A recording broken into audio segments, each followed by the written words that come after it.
Alors, donc après avoir fait bien attention, sans rien toucher, avec la pince qui a les manches isolées, hein, et à bec si possible pour pouvoir forcer correctement. Donc j'ai extrait le condensateur.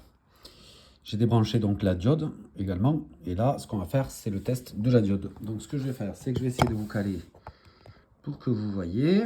Donc là, on est bon. Le multimètre, hop, tac.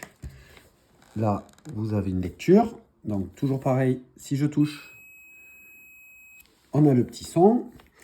Donc, là, on va pouvoir utiliser, donc là, si on teste, normalement, il ne se passera rien du tout parce que c'est une diode qui fonctionne en haute tension. Et il n'y a pas assez pour détecter quelque chose qui passe là. Donc, vous voyez, dans les deux sens, je prends un sens et je prends l'autre. Il ne se passe rien. Et bien sûr, dans l'autre sens, il ne se passe rien non plus. Donc, ça consiste à prendre une pile 9 volts. Parfois, c'est suffisant. Des fois, il faut en prendre plusieurs. On peut aussi...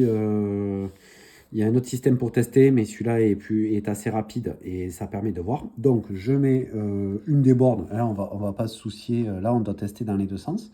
Donc, une des bornes sur le moins.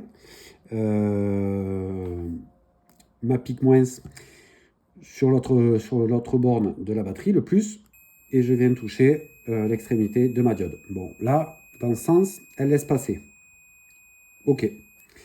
Maintenant, on va faire un peu la même chose, mais on va juste retourner la diode. Donc, je mets l'autre côté de la diode sur le moins cette fois-ci, et je viens mettre mon multimètre. Et là, comme vous pouvez le voir, ici, il ne se passe rien. Donc là, jusqu'alors, justement, s'il ne se passe rien, c'est bon signe.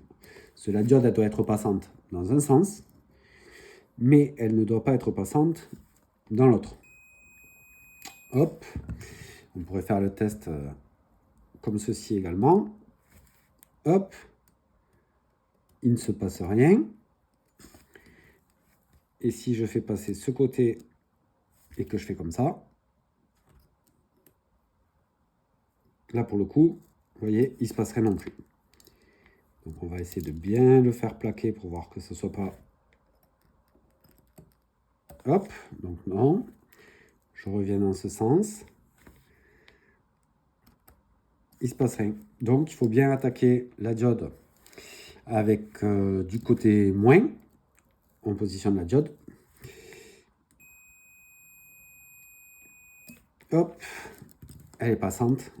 Et dans ce sens-là, elle n'est pas passante. Donc la diode semble bonne, à toute évidence. De toute évidence. Donc du coup, il va falloir comprendre de quoi ça vient.